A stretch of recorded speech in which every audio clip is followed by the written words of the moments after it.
darbos klātienē kopā ar ārotbiedrībām. Tādēļ arī partijas, kuras ir atbildīgas, kuras jūtas tiešām atbildīgas par cilvēkiem, nevis par bankām, nevis par finanšu un kredīta institūcijām, bet par sabiedrību, kuras stāv ar seju pret sabiedrību un pret sabiedrības vajadzībām, un nevis aizstāv banku oligarhiju, tā kā tas ir Latvijā bijis. Tām partijām šodien ir jābūt šeit, tām partijām šodien ir jābūt ar ārotbiedrībām, un tām partijām ir šodien jāstiprina ārotbiedrības. Jo citādi nebūs nekāda progresa. Ārotbiedrības ir tās, kuras var un kurām ir iespēja piespiest valdību, kurām ir iespēja runāt vienā acu augstumā ar valdību. Šodien es redzu, ka tas ir saprasts no tā cilvēka daudzuma, kas šeit ir, un tiešām ļoti liels prieks jūs redzēt. Un mēs arī redzam, ka daba un Dievs ir mūsu pusē. Tāds laiks, tas ir tiešām, mēs to ne par kādu naudu nebūtu varējuši nopirkt. Tas nozīmē, ka mūsu pusē ir taisnība, un šī valsts ir pelnījusi to, lai mēs dzīvotu tā, kā dzīvo Eiropas attīstītās valstis, lai mums būtu salīdzinošas algas, un ārotbiedrības ir tās, kuras to spēj un var pieprasīt. Visā Eiropā ārotbiedrības to ir izdarījušas, tas ir prasījis laiku, bet tas ir prasījis katrā ziņā aktivitāti. Un mēs nedrīkstam nobīties, un šodien mēs redzam, ka mēs neesam nobijušies. Un mēs zinām arī mūsu satversmi, un mēs zinām satversmes 108. pantu, kurš mums viennozīmīgi atļauj pulcēties, kurš viennozīmīgi atļauj streikot. Latvijā ir vajadzīgi streiki, ja mēs redzētu Latvijā streikus katru otro dienu, tad mēs varbūt varētu teikt, ka kaut kas ir pa daudz. Latvijā nav streiku. Latvijas ārotbiedrības, brīvās ārotbiedrības pat ir teikušas, ka Latvijā streika nav iespējama. Šodien mēs redzam, ka ir pirmie iedīgļi tam. Ir jābūt daudz lielākiem streikiem, ir jābūt ģenerālajiem streikiem, lai beidzot varētu piespiest tādu valdību, tā kā mums ir bijušas 20 gadus kaut ko darīt.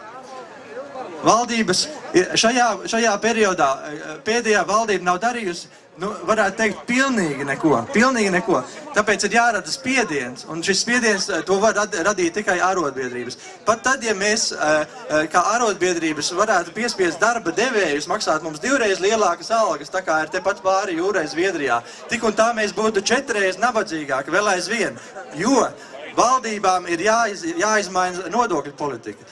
Mēs nedrīkstam prasīt no cilvēkiem pusi no algas, kas cilvēkam pienākas, atdot valdībai tieši no viņa darba, kas ir produktīvs, un neprasīt pilnīgi neko no tiem, kas ir lielie zemes īpašnieki. Viņi nemaksā nekādu nodokļus, un viņi arī neattīsta zemes. Viņi ir tikai spekulanti, kuri maksā bankām. Mēs visu šo laiku esam uzturējuši tikai bankas, un tā nauda, kas ir šodien bankās, viņa pienākas sabiedrībai. Un tas mums ir jāprasa. Mēs to zinām.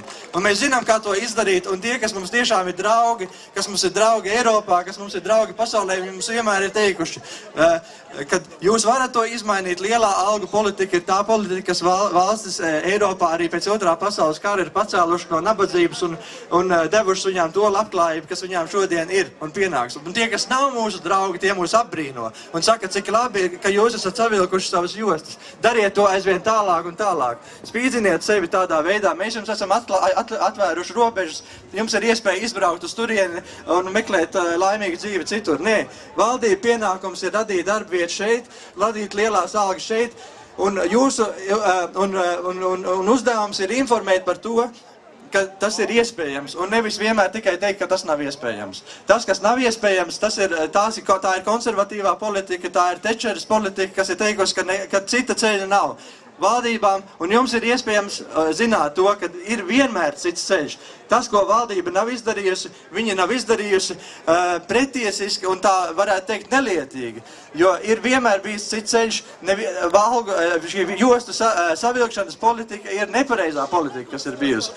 Pareizā politika būtu bijusi bankām tajā brīdī pateikt, paldies, mēs tagad vēršamies ar sevi pret sabiedrību. Un mēs ceram, ka nākamās vēlēšanas to parādīs un tiešām tiks ievēlēta tāda valdība, kura atbalsta nevis mūsu finanšu kolonizātors, bet atbalsta beidzot sabiedrību. Liels paldies jums šodien! Paldies!